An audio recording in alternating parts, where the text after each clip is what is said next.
Rain had been falling for hours, leaving the forest soaked and silent except for the occasional rustle of wet leaves. Mira had always been drawn to the old forest on the outskirts of her town, but tonight, there was something different in the air. A strange energy pulled her deeper into the trees, past the path she knew, into a part of the forest that seemed untouched by time. Myra's boots sank into the soft, muddy ground as she moved carefully. The forest was dense here. The trees were tall and twisted, their branches weaving a thick canopy overhead that blocked most of the dim moonlight. She felt a chill crawl up her spine, but a stronger curiosity pushed her forward. It was then she saw it, a small burrow hidden beneath the roots of an ancient oak. At first glance, it looked like any animal hole, but something about its size and the way the earth around it had been shifted suggested otherwise. Mira knelt down, brushing mud from the entrance. It was big enough for a person to crawl through. Her heart beat faster. Could it be? She whispered to herself.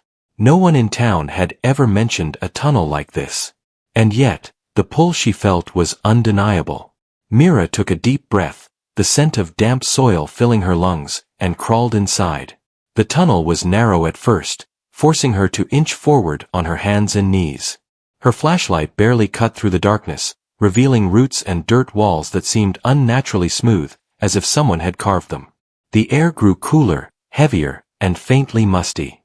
Myra's pulse quickened. She wondered how deep it could go. After what felt like an eternity crawling, the tunnel opened into a larger chamber. Mira sat back on her heels, blinking. Her light revealed a cavern that stretched far beyond what she could see, with walls lined with strange markings. Symbols, carvings, patterns that looked almost like a map, or a warning. Myra's fingers traced one of the symbols, and a shiver ran through her. This is incredible, she murmured. But even as she admired the carvings, a part of her felt that she shouldn't be here. Her instincts screamed at her to turn back, but curiosity rooted her in place. As she moved further in, the tunnel sloped downward, and soon she was climbing over rocks and stepping through shallow pools of water that glimmered under her flashlight. The air smelled faintly metallic, and the walls began to glisten as if wet with condensation. The deeper she went, the more Mira realized this wasn't just a tunnel. It was something much older, something that had been hidden from the world for centuries. Then she heard it, a faint humming. At first, she thought it was the wind, or maybe the water dripping somewhere deep in the cavern. But as she paused, the sound grew clearer, rhythmic, almost melodic. Mira held her breath. The sound seemed to come from far ahead, echoing softly against the stone walls. She followed it. The tunnel suddenly opened into a vast underground chamber. Myra's light swept across it, revealing a sight that made her stumble backward. Before her lay a massive underground lake, its waters black and mirror-like. But it wasn't the lake alone that caught her breath, it was the structure rising from its center. A spiral staircase made of stone, perfectly carved, led from the water's edge up into a platform hovering above the lake. Strange lights flickered along the platform, golden and pulsating, reflecting off the water in hypnotic patterns. Myra's heart raced. She had read about hidden caves and underground rivers, but nothing like this. This was otherworldly. She took a cautious step forward, her mind racing with questions. How had this remained hidden? Who, or what, built it? The humming grew louder, resonating in her chest like a heartbeat. She could feel the vibrations beneath her feet. Then she noticed the walls. The carvings she had seen earlier weren't just random. They depicted people, figures moving in strange formations, ascending the staircase, reaching the platform above. Some carvings showed people entering and vanishing, while others depicted glowing objects in their hands. Myra's hands trembled as she examined them. Could this be some kind of ancient ritual place? Compelled by a mix of fear and fascination, she edged closer to the staircase. Each step she took echoed lightly, bouncing off the cavern walls. Myra's reflection in the water rippled with each movement, merging with the glow from the platform. She couldn't see what awaited her above, but she knew this was the reason she had come here, the pull she had felt since entering the forest. A sudden breeze blew through the chamber, though there seemed to be no source. Mira shivered and hugged herself, glancing at the dark water below. Then she saw it. Movement. Shadows flickered on the platform, but there was no sound. She squinted, her pulse quickening. One figure stepped forward. It wasn't human, or at least, not entirely. Its shape was tall, cloaked in dark fabric that shimmered with golden threads, and it seemed to hover just above the platform. Mira froze, unable to breathe. The figure raised one hand, pointing toward her, and the humming intensified. It was no longer faint. It was alive, calling her. Mira felt her legs move before her mind could stop them. She climbed the staircase, each step heavier than the last, as if the air itself resisted her ascent. When she finally reached the platform, she realized the floor was smooth stone, cool and polished. The light that had seemed magical now revealed objects, artifacts, strange relics, and glowing stones arranged in patterns that mirrored the carvings on the walls. The figure came closer. Myra's heart pounded.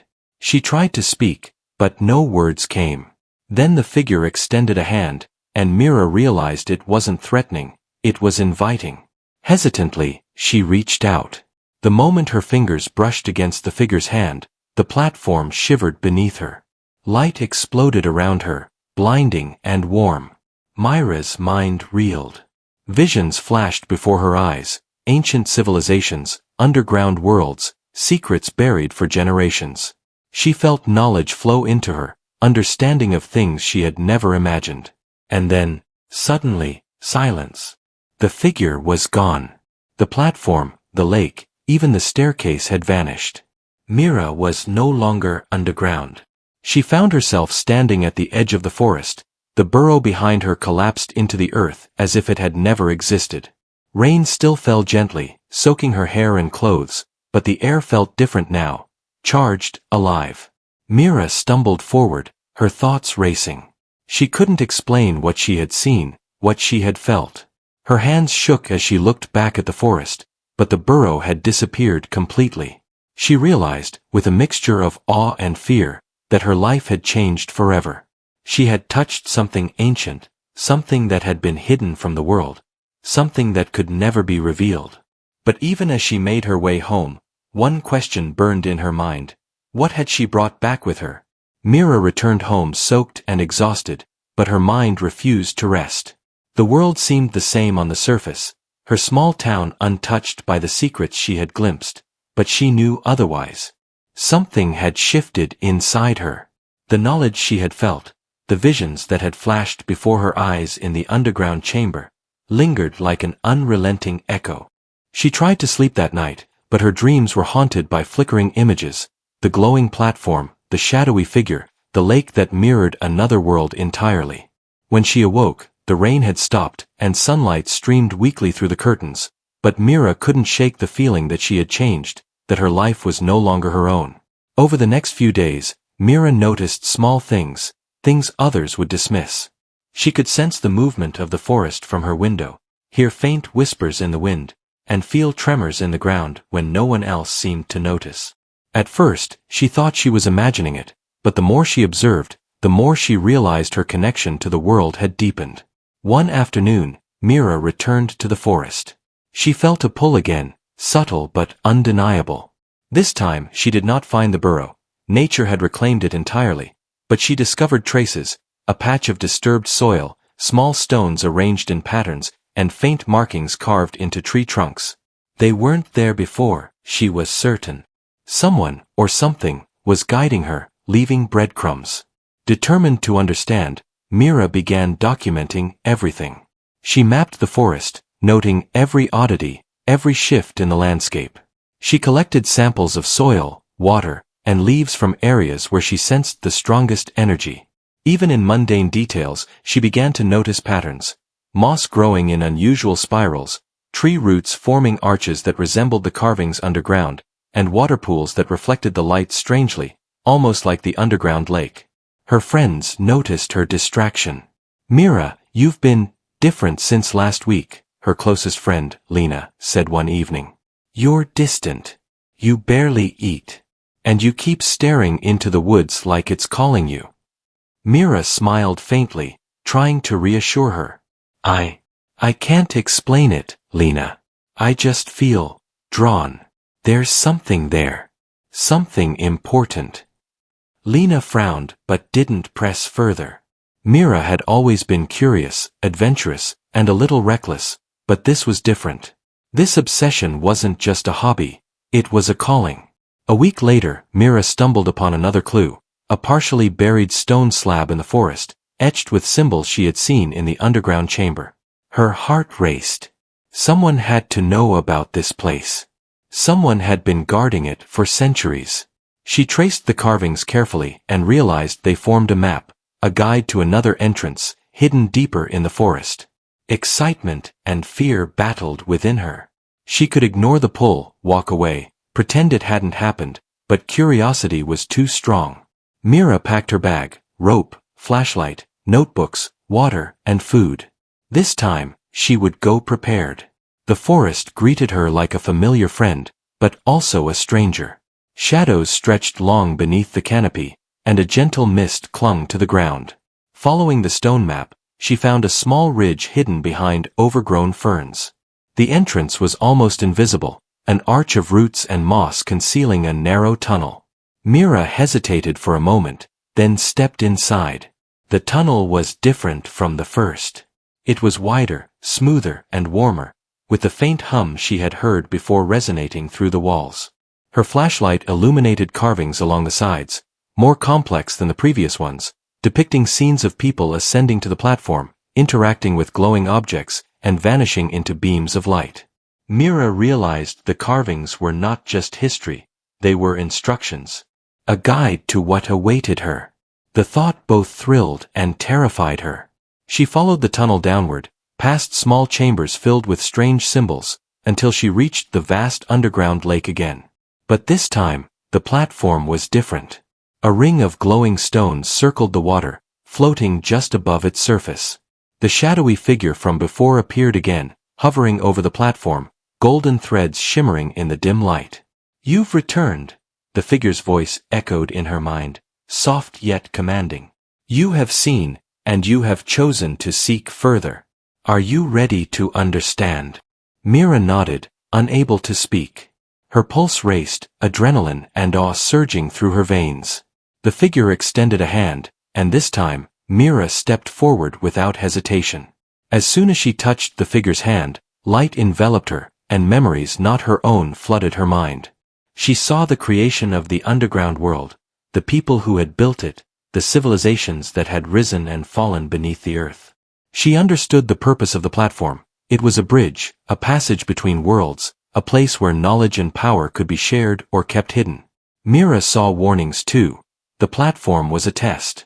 Those who sought its knowledge without respect, without readiness, could be consumed by it, lost forever. The carvings had been a guide, but only the deserving could reach the center and survive the experience. When the light faded, Mira found herself holding a small, glowing crystal. It pulsed gently in her palm, warm and alive. The figure had vanished. Mira looked around the chamber. The lake reflected her face, but it also reflected visions of the world above, her town, her friends, and the people who had never known this place existed. She understood now, she was chosen to carry this knowledge, to guard it, to use it wisely.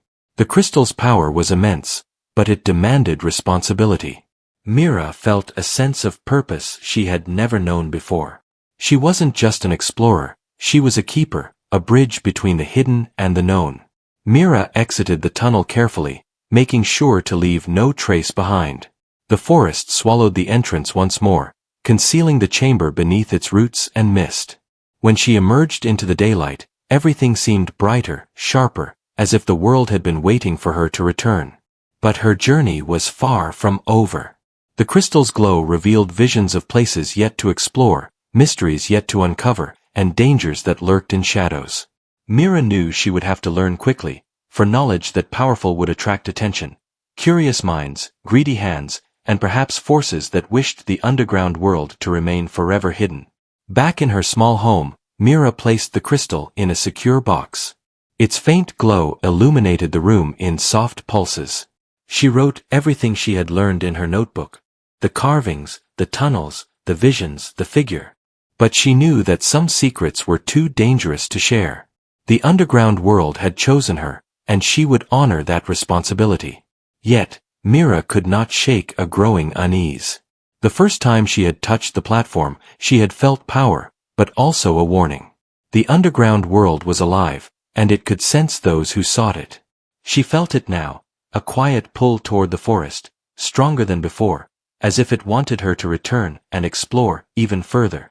Mira stared at the crystal, its light pulsing gently, and whispered to herself, "I have to know. I have to understand it all." She had crossed the threshold between the known and unknown, and there was no turning back. The days that followed were both thrilling and unsettling.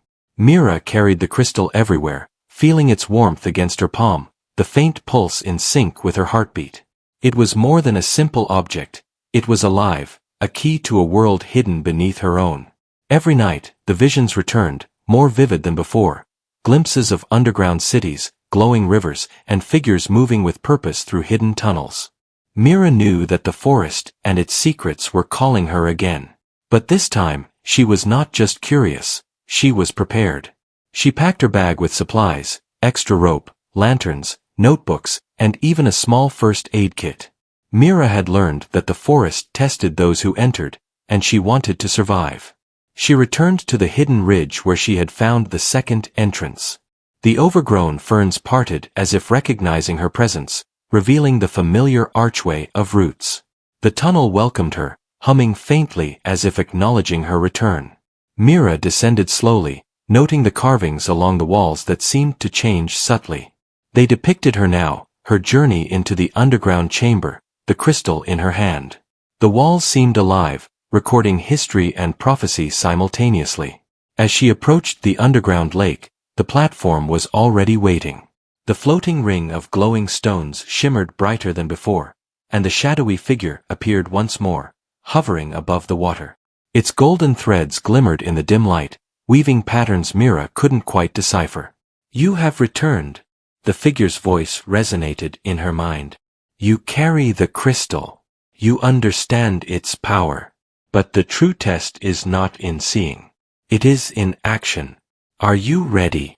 Myra's grip tightened on the crystal. "I'm ready," she whispered, though fear flickered in her chest. She had seen wonders, but she had also sensed danger. This was no longer just exploration.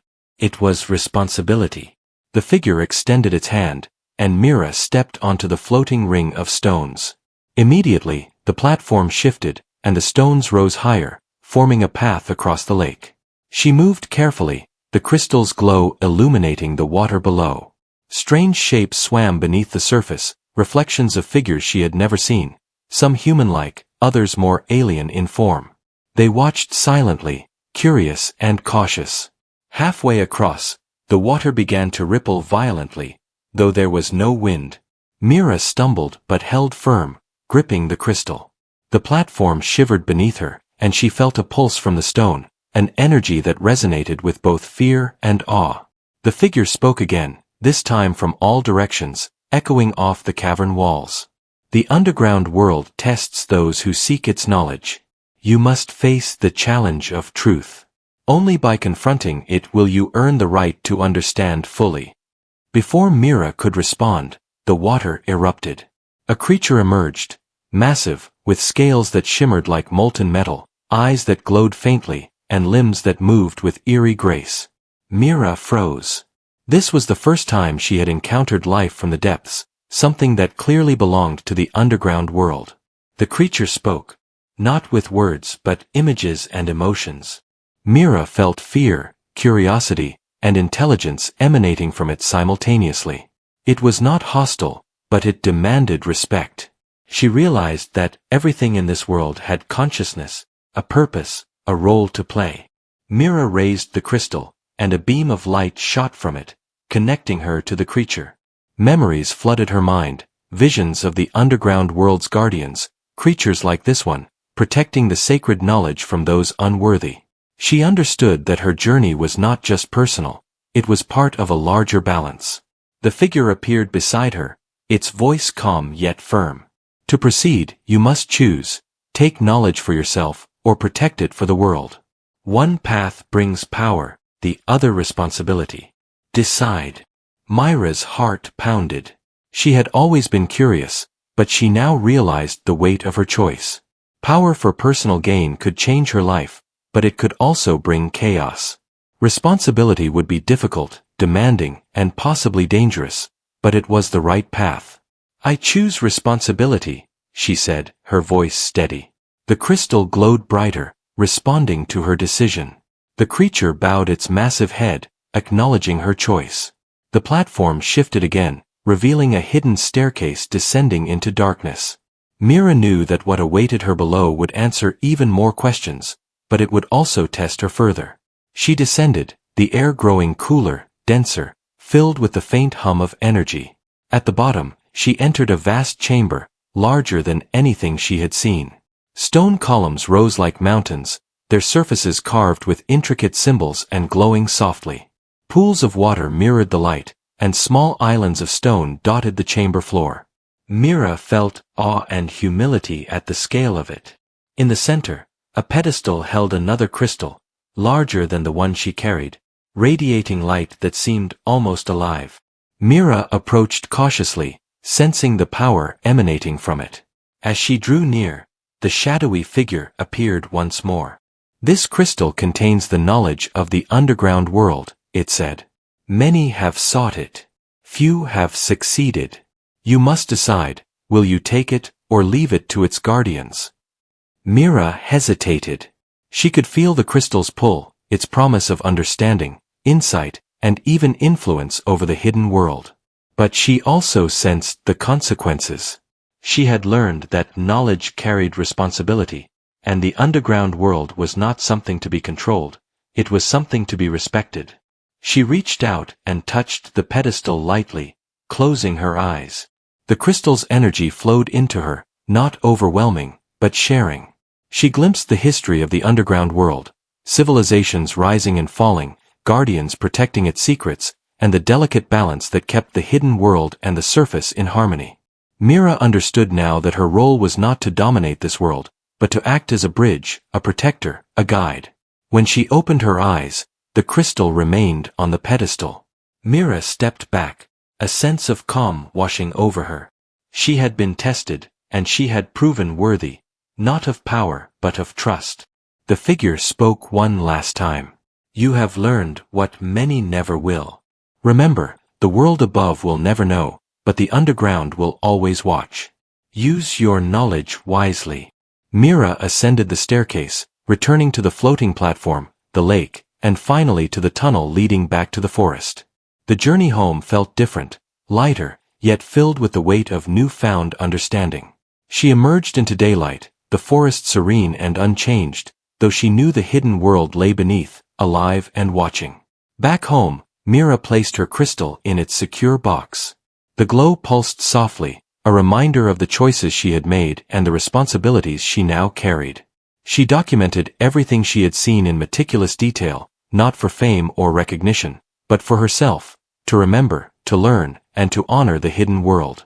Yet, even as she tried to return to a normal life, Mira felt the pull of the underground world. The forest whispered to her, subtly guiding her, suggesting there were more mysteries yet to uncover. She realized her journey was far from over. The hidden world had tested her, but it also trusted her. And trust, she knew, was a responsibility she could not take lightly. Myra's life above ground continued, but beneath her feet, the underground world thrived, its secrets intact, its knowledge guarded, and its energy alive. And she, Mira, was now a part of it, forever connected to the mysteries hidden below the forest she had once walked through unaware. Mira woke to the faint morning light filtering through her window, the soft hum of the crystal in its box reassuring her that it was safe. Though the underground world had tested her, she still felt its pull. Its energy was part of her now, and she understood that she could never truly return to a normal life. Over the next days, Mira noticed subtle changes in herself. She could sense shifts in the forest, feel the rhythm of the underground lakes, and detect the faint glow of hidden passages even when she was miles away. The crystal had awakened her perception, making the world both larger and more intricate than she had ever imagined. One evening, Mira returned to the forest, not to explore, but to ensure the tunnels were undisturbed. The entrance to the burrow had disappeared again, reclaimed by roots and moss. She walked among the trees, listening to the wind, observing the patterns in the leaves and soil. Then she saw it, a shimmer near a cluster of stones. The air felt charged, and Mira recognized it immediately. The underground world was reaching out, signaling her. She knelt and pressed her hand to the shimmer, feeling a familiar vibration. Slowly, the earth shifted, revealing a small, hidden doorway she had never noticed before. Mira's pulse quickened. This was new, unexplored, yet undeniably connected to everything she had learned. She took a deep breath and stepped inside. The tunnel led her to a chamber unlike any she had seen before. The walls were lined with crystals that glowed softly, illuminating ancient carvings that pulsed with light. At the center stood a pedestal holding a small, luminous orb. Mira approached carefully. The orb radiated warmth and knowledge, and she could sense the accumulated wisdom of centuries, perhaps millennia. The shadowy figure appeared, calm and imposing. "You have returned willingly," it said. "The underground world has chosen to reveal its final secret. Are you ready to see fully, to understand completely?" Mira nodded. "I am ready." The orb responded to her resolve, expanding its light until it enveloped her completely. Visions of the underground world filled her mind: hidden cities, glowing rivers, guardians, and the flow of energy connecting every living being above and below ground. Mira realized that the underground world was not just a hidden place, it was the foundation of balance for everything on the surface.